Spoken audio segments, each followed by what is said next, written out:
Okay, I'm Beck Lane, and this is Catalyst and Company.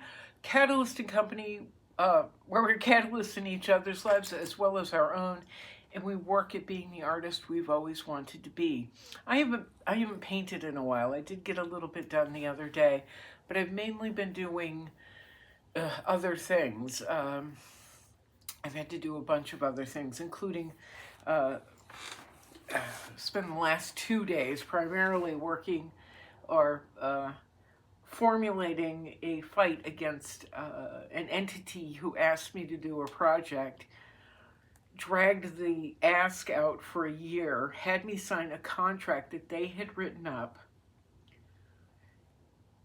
I signed 4 months ago, still haven't received a dime, and now they're demanding that they get more images. It's not going to happen. It's just not going to happen. So I've taken the steps to allow them to either fix the situation and follow through, or I will have to unleash the dogs of hell again, because I'm not playing anymore. I'm just tired. I'm tired of it. It's been 16 months of waiting. And not just me, but having, all these people who were excited to be involved jump on board. They asked me for more images or for something. I don't even care. And I said, well, maybe you could refer to, and then I listed out not only the presentation kit that I turned in the day, but that they could refer to their boards, their organization's own video that they took at the meeting where I was showing them images, and everybody got excited and said yes to this and increased the budget on it. Or you could refer to one of the 4 different publications that wrote about the project and produced printed images, and included images of the person in charge of this project now. I mean, it's totally ridiculous. It's just so ridiculous. So anyway, I was very thorough about it and,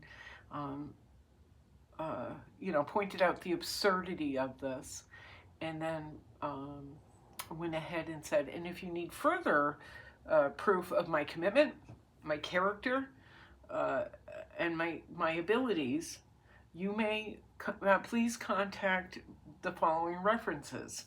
And the list is at least a whole page long, if not 2. And I linked everybody. I linked the organizations and the people that I work with or have worked with.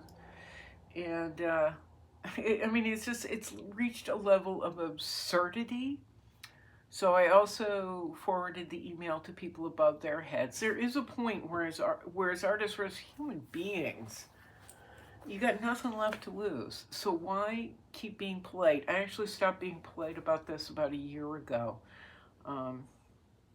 But now we've reached a crescendo. And so the tipping point has come. And these people are either going to follow through on the contract, follow through on the word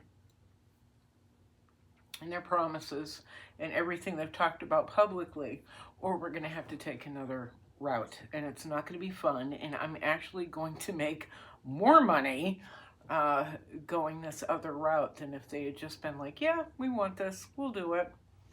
So that's what I've been that's what I've been doing. But as artists, as people, you just reach a point where you say, the most dangerous person something is the man who has nothing left to lose. And that's where we are. I know James Baldwin put it a little bit more poetically, but it's something like the most dangerous person alive or in the room or sitting on the potty is the person who has nothing left to lose. And I have nothing left to lose. I've let other people handle this and try and handle it diplomatically and, be polite about it. And I'm just done. I'm done. So I've had to deal with that. But now, here's the thing that I wanted to make the video about. Yeah, don't be afraid to open your mouth, because who cares? Really. I've turned into Larry David the past few years, where I'm like, I don't want to, and I don't care. But the thing I really wanted to share with you today is a project I'm working on right now. I was actually asked to be a juror for a reasonably high level fellowship. I was asked this week in the middle of this, dog and pony show. I was asked to be a juror for these 50 fellowships, and it kind of shocked me because the level of people that they're asking me to evaluate, I never would have expected to be evaluating. It's kind of mind-boggling, but I feel like such a grown-up. I feel like a grown-up. So I'm going through 50 applications, and and this is what I want to share with you. In the 50 applications, everybody had the same, forms to fill out, blah, blah, blah. They had to submit images as well, submit a website, but also write about their work. Now, in our videos since 2013, so 12 years, I have expressed, I have lectured on intent. I've lectured you and lectured you on intent. That intent is one of the most important things we have to have as an artist. We have to know why we're doing what we're doing, because that why, that intent, is going to affect, for me, every brush stroke, every line I make, every color choice, the size of my canvases, as well as, obviously, subject matter, but also how I apply my paints. Everything is tied up in intent. For me, I know my intent. I have several different intents that I'm doing when I'm painting, which I've shared before and I won't bore you with now, but I have several different intents while I'm painting. Not just one, not just two, but there's several layers. And so I'm constantly having to check them off. None of those intents include, did you make a pretty picture? None of them. That never crosses my mind. And when somebody looks at one of my paintings and says, looks at a figure, let's say, of a child, especially my African-American children, and says, oh, he or she is cute, I immediately need to take it down and go hide the painting. Because we want more than that. I get the heebie-jeebies. I actually find it insulting. As insulting as if someone looked at one of my landscapes or an abstract or whatever and said, wow, that's pleasant. Ooh, oh, them's fighting words. Because I really approach what I do with real strong intent. And in these proposals, I was just talking to some young friends of mine about this last night. In these proposals, in these 50 applications I'm reading, I've seen a couple so far that have been really strong. They have to write a proposal. Why do they feel they should have this fellowship? They're very, very strong. And then there's some that are just flowery. Please listen to this. They're flowery and they're trying to gaslight. And I'm certain the individuals don't know that they're actually trying to gaslight and it's not working. I'm sure they're just working from what they know.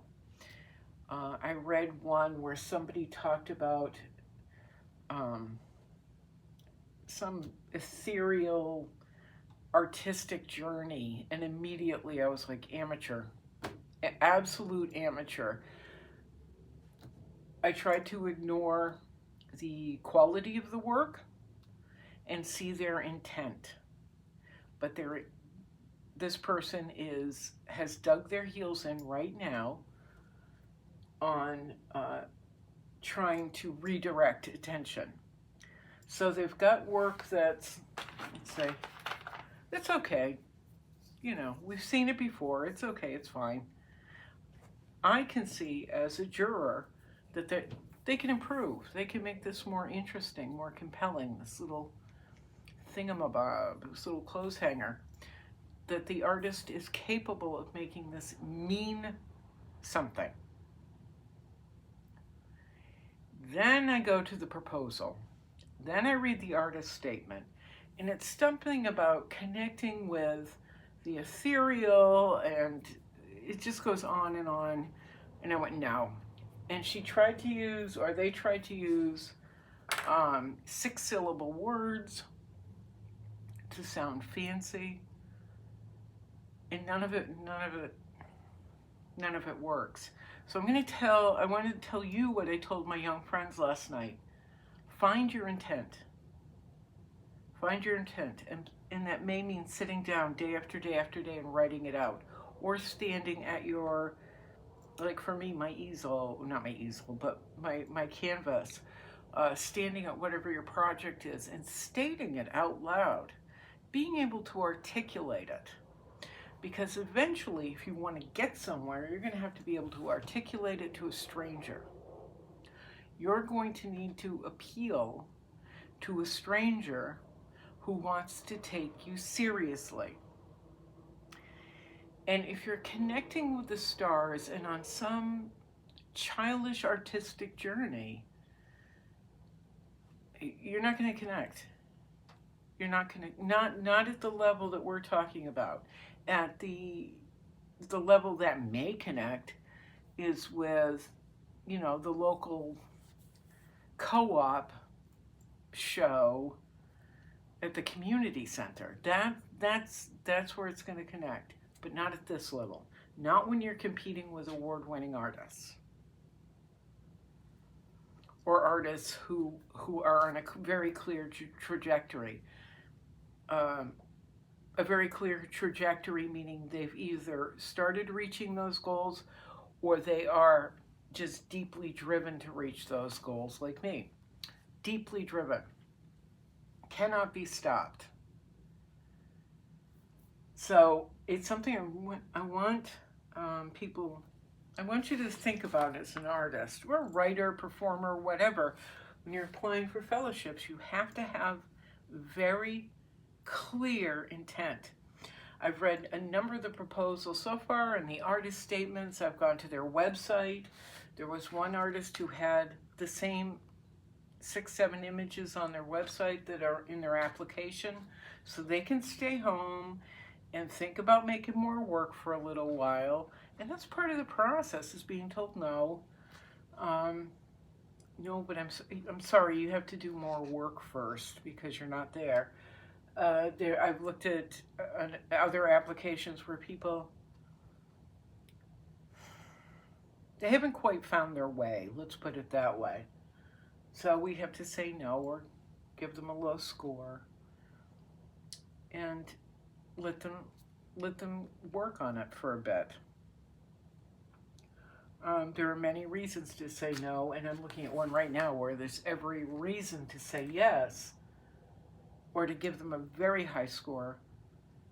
But at the same time, I'm like, this is so finished. It's just below being a product, a manufactured product, something made in a plant somewhere, you know, in a factory. But this artist, however, has written a proposal and an artist statement that is so incredibly strong, incredibly clear and non-flowery, that they're probably going to get 100. We have 0 to 100. That's the grading system, 0 to 100. And so they're probably going to end up with 100 because it's very evident. This artist knows what they're doing. They know what they want. The work is executed extremely well, but it's the train of thought that I'm holding on to, that I'm paying attention to. But I'm not the only one paying attention to it. I've been given a grading system, a way to determine what their ultimate grade is, from 0 to 100, a way to grade them.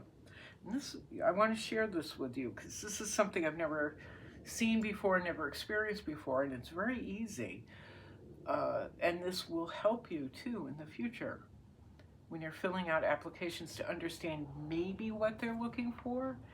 Maybe, I mean, God knows I've been turned down by hundreds of fellowships and shows and exhibits and stuff, and I just keep going. But now I have a clearer path, a clearer understanding of why. And I actually shared it with a couple of other fellowship board people here in town, and as well as out of town, so that they have some guidance as well. So now here, the grading score is broken into 0 to 4, 5 to 9, 10 to 14, 15 to 19, and 20 to 25. There are I'm going to guess there are 4 sections. A few sections. Okay, there are 1, 2, 3, yeah, there are 4. There are 4 sections that artists are being evaluated on, and they're being graded on. And next to each grade, 0 to 4, there's 5 to 9, 10 to 14, etc. There's a definition of how the organization would like the jurors to consider. Let's go to 0 to 4 on technical. There's a technical merit. Craftsmanship, or, does the artist show evidence of intention through the use of the technical skill? 0 to 4, there is little to no evidence of technical skill in relation to the work. 5 to 9, grading 5 to 9. The applicant demonstrates basic technical ability, but the application of skill does not fully support or enhance the work's purpose or outcome. Grades 10 through 14. The applicant demonstrates a competent level of technical skill, but the connection between technique and the intended outcome could be more refined or cohesive. Grades 15 to 19, grading 15 through 19. The applicant demonstrates strong technical skills that are well aligned with the goals of the work. And 20 to 25, so you can pick a number anywhere in there, 20 to 25, so what you think applies. The applicant shows exceptional mastery of their mediums, with technical skill clearly enhanced and supporting the subject's work. The execution is refined and precise. So I probably wouldn't get a 25 on that, or even a 20, because I paint like Shrek after eating an entire birthday cake. But I know I'd probably be in the 15 to 19 in technical skills. But then there's scope. We move on to scope, which is, you can get 0 to another 25 points. Does the applicant's work engage with themes, problems, or ideas that have relevance beyond the individual? Once again, intent. We have another section called Innovation and Originality. And this is something else I've been pushing for 12 years, 13 years? 12 years on this channel. Originality. Don't copy. Don't be a derivative of a derivative of a derivative. But innovation and originality. Does the applicant demonstrate unique approaches in the execution of their work or in the conceptualization of their ideas? Is there evidence of creative or methodological, innovation? Is there evidence of creative or methodological innovation? So they're asking, they want you to be original. That was 1, 2, Section 1 was technical merit. Section 2, scope. Section 3, innovation and originality. Section 4, the last section, creative clarity. Does the applicant demonstrate a clear and focused vision of purpose in their artistic practice? Does the applicant demonstrate a clear and focused vision or purpose in their artistic practice? So again, it's intent. It's intent in creating. It's intent in innovation and originality. It is intent in scope. Intent in technical merit craftsmanship. So maybe I spoke about this a little too harshly and hard, but I'm super excited to be a part of this, to be a juror in a fellowship, and hopefully help lift someone who desperately needs time to be in the studio and think and regenerate and evolve.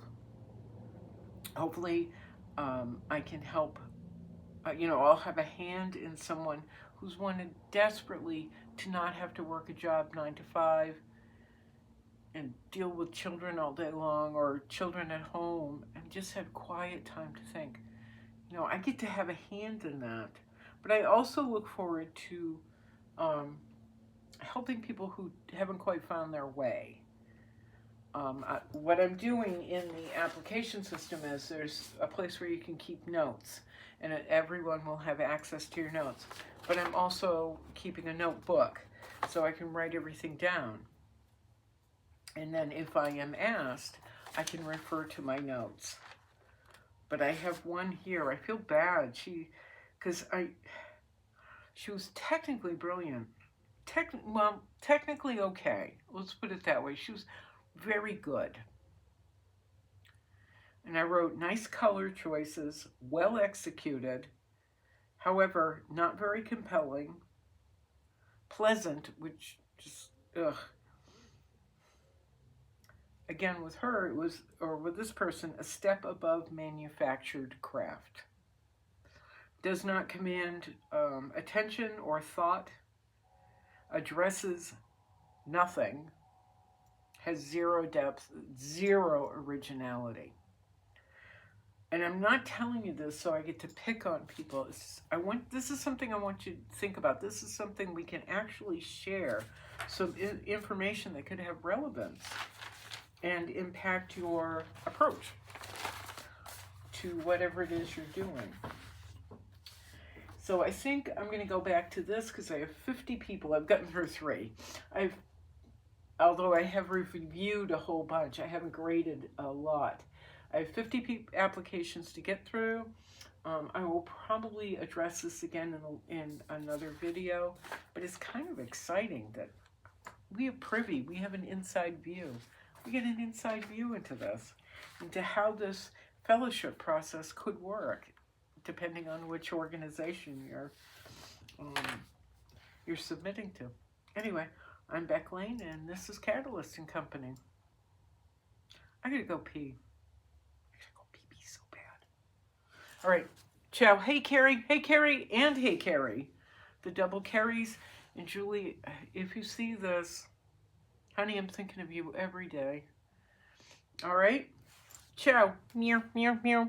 Boink.